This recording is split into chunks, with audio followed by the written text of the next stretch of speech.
What's going on, guys? Gomes here, back again on another MLB The Show 20 Diamond Dynasty video. It appears we have made it successfully through another week of baseball, and it appears we're gonna have another week of roster update predictions. That's what we're going over today. Last week was quite crazy. We saw a jump from a fringe gold to a fringe diamond, so Lord knows really what we're going to see here today. But as always, before we get into this one, make sure to leave a like down below on this video. Comment down below some guys that you think are going up, and maybe we're going to see your first downgrades. Youch. And subscribe to the channel if you guys are brand new on the road to 50,000. Today's a big day. It's going to be our first triple upload in presumably 2 months. We're going to be dishing out 3 pieces like Popeyes, a triple single on some Draymond Green shit. So here we go into this one. As always, the purpose for these, the guys that I talk about, I think they're going up in the next roster update. You buy these cards, you invest in them, and you make a ton of stubs once they go up in rarity for the roster updates. We're gonna go over 10. We're starting off with the Boston Red Sox, and we have 2 to talk about here. The first one is a controversial diamond pick. That is going to be Xander Bogaerts. That's how we're going to lead things off for this video.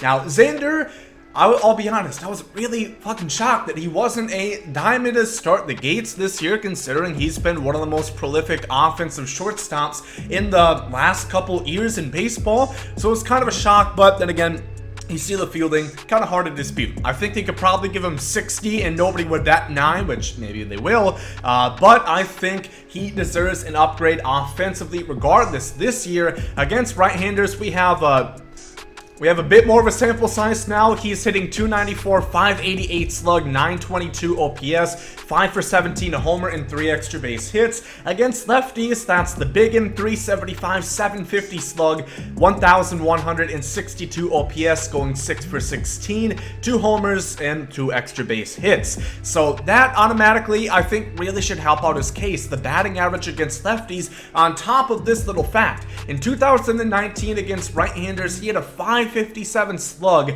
with 23 home runs and 62 extra base hits.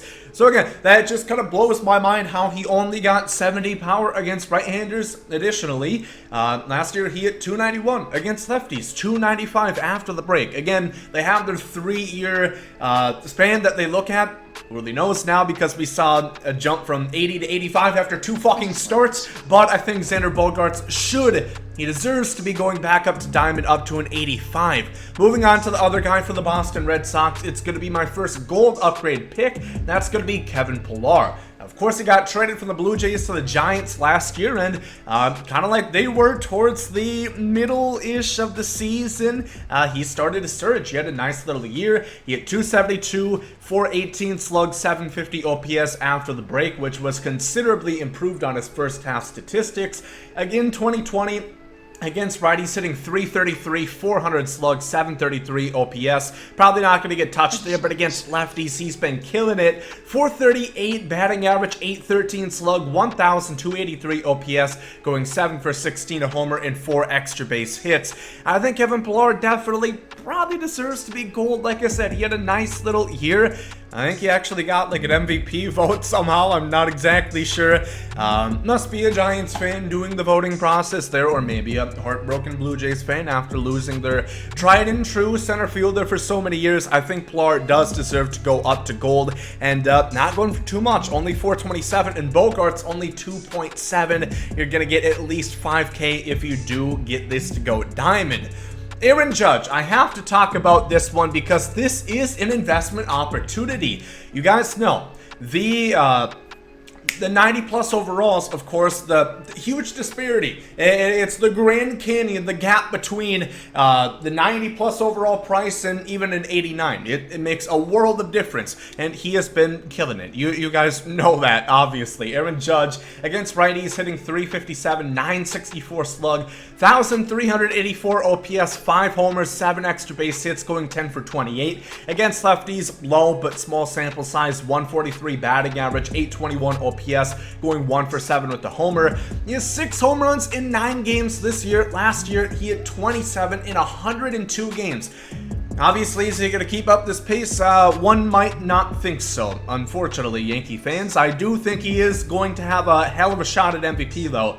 And he is kind of improving his strikeout rate. It has been improved the last couple games. 12 strikeouts, 40 at-bats. That's not top tier. But is it better than 26 vision? I would sure think so. I wouldn't be surprised with the defense he already has if he does get jumped up to a 90 overall. So expect eventually he's gradually going to get more expensive as he hits that 90 threshold. Moving on to my first lock of the week, we're looking at my only favorite team, the Minnesota Twins. I have no other teams that I do like. This is my hometown team. I can't think of any team I even support. Kenta Maeda. Pretty much every new pitcher the Twins have got has actually been really goddamn good, which I'm happy to see. And Maeda in 2 starts been great. 1.64 ERA, 132 opponent batting average, 0.64 whip, 12 strikeouts, 2 walks given up in 11 innings pitched. Now, last year, would I think this is worthy enough of an upgrade? Probably. That's pretty good stats, and he's already 79. The ticking point is it's quite minuscule. It's quite small. I definitely think that's going to be enough to get him +1 up to an 80 overall. Only going for 650. That might not seem like a lot, but this should be an absolute lock for you guys to get. So make sure you invest on Kenta Maeda for the Twins right there. Next up, well, whoops, we're staying with the Twins. We're looking at Tay-Rod right here, who has been one of the best closing pitchers in baseball throughout, I don't know, 10 games. Taylor Rogers has been really good so far.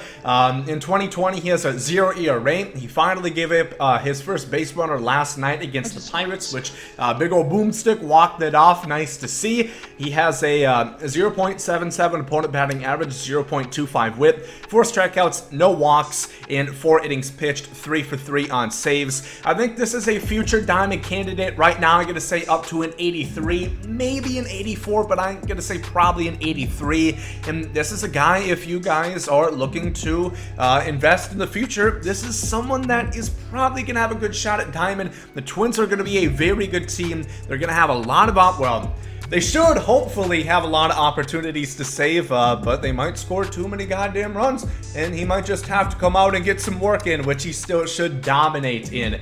Moving on to the Texas Rangers, we're going to look at Joey Gallo. This one is a possible diamond candidate. It could go either way for me. I'm going to say no. I'm going to say +1 to an 84 right now. Against righties this year, he's hitting 294 with the 412 slug, 840 OPS. The batting average, of course, is better. Again, do they actually account for the 3-year sample size, or are they more looking at a small 8-game sample size due to the shortened season? Who really, Lord knows. But against lefties, hitting 333, 1,167 slug, 1,595 OPS, going 4 for 12, 3 homers, 4 extra base hits. And again, he didn't play all of last year, but against lefties, he hit 333, 747 slug, 1,174 OPS. Now, I think that really should help his case. And he's also kind of improving his strikeout rate this year. Only 7 strikeouts and 35 at-bats, 1 out of every 5 at-bats. That's typically less than 1 a game, which is an improvement. It's, again, kind of like Judge. It's not great. It's not even league average, but it is not bad. And it's a hell of a lot better than fucking 18. So if they do anything, if they have any sort of continuity based on the Sonny Gray upgrade, I think he's definitely going up to an 84, maybe an 85.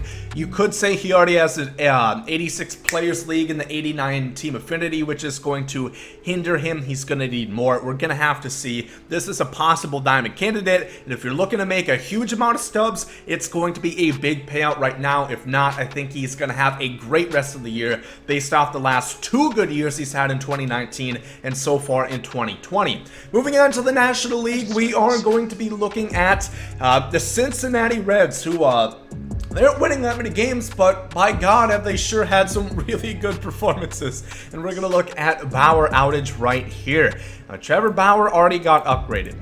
This is where it gets a little hair-raising for me. I do think he's going to go diamond, but he was, I think, at 81 at launch. He already got boosted up +2. That was after 1 start. Are they really going another +2 to diamond after another start? He's been great, don't get me wrong. But again, the thing with Sonny Gray, and some of you guys pointed it out, he had a really good year last year, pretty much the entire time. Trevor Bauer was not great in Cleveland, and he was even worse in Cincinnati. And this year, he's been great. 0.68 ERA, 0.91 opponent batting average, 0.53 whip, 20 strikeouts opposed to 3 walks, and 13 in a third innings pitched. I do think he is going to get the jump over to Diamond. We're going to have to see, but I would not be surprised whatsoever if they do hold off on this one. Castellanos, again, like I said, so many fucking good guys at the Reds. If only they could win games. If only. Sorry, Reds fans, but Castellanos, good God. Against righties, hitting .417, 1,000 slug, 1481 OPS, going 10 for 24, 4 homers, and 6 extra base hits. Against lefties, hitting .300, 700 slug, 1,117 OPS, hitting 3 for 10, homer, 2 extra base hits. That is really good, and he's doing it versus what he isn't great at, righties, where he doesn't have great attributes in the show. 2019, he was phenomenal once he went over to the Cubs, finally getting away from that putrid ballpark in Detroit. Basically anything in Detroit is absolutely fucking disgusting. I'm sorry if anybody of you actually lived there. I'm sure it's not that bad of a place, but you guys just suck as far as sports goes. 298 batting average, 592 slug, 924 OPS, 16 home runs, 42 extra base hits. I don't think he's going Diamond yet. I'm gonna say 83, maybe 84. Again, are they really going to boost him that much off of this small sample size and a good last year? I don't know. The defense is too small. I don't think he could possibly get to Diamond, but if he keeps hitting, he could be a JT Martinez guy who, you know, is getting Diamond strictly off of his offensive attributes. Finally, we're going to go over to the NL West. We're looking at Corey Seager. That's also not Corey Seager. This is the Seager I'm looking for, and this is not Kyle. Corey's going to be my second lock of the week. Against righties, hitting .393, 750 slug, 1,164 OPS, hitting 11 for 28, 2 homers, 6 extra base hits. Against lefties, hitting .333, 583 slug, 1,050 OPS, 4 for 12 with a homer, and he only has 4 strikeouts and 44 at-bats. Vision only at 69, something I think that could get upgraded as well, and he's just been really, really good. This is what you wanted to see. He's had, injuries. I think that was 17. He got his first big injury after coming off his Rookie of the Year campaign in 2016. Kind of struggled in 2018 and last year, but it seems like he's back.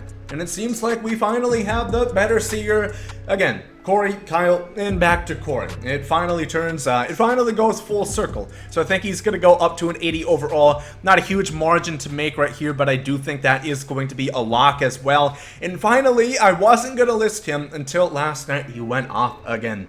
Carl Yastrzemski's grandson, Mike Yastrzemski, Yaz, with the Giants, who've been surprisingly good. Yaz, I think, is going up to gold, getting an 80 overall, despite already getting a +2 last week. Against righties, hitting .360, 720 slug, 1,220 OPS, hitting 9 for 25, 2 homers, 4 extra base hits. Lefties hitting .286, 643 slug, 1,117 OPS, homer, 3 extra base hits, and he has 12 walks, which is near the top of the league. That is very, very good. I think he's going to get a big upgrade on discipline, and I think he's going to go up to gold as well. Going for 765, bit more of a margin of profit right there for y'all. And I think that's going to do it. Again, let me know in the comments section, what do you guys think? I didn't go over downgrades, but I think Springer, I think Altuve, I think Yelich, a couple guys that could get downgraded. Let me know some upgrade, downgrade predictions. If you guys did enjoy this video, make sure to leave a like down below. Love y'all. Hope you guys have a great rest of your day. There goes some Saudi. Yates.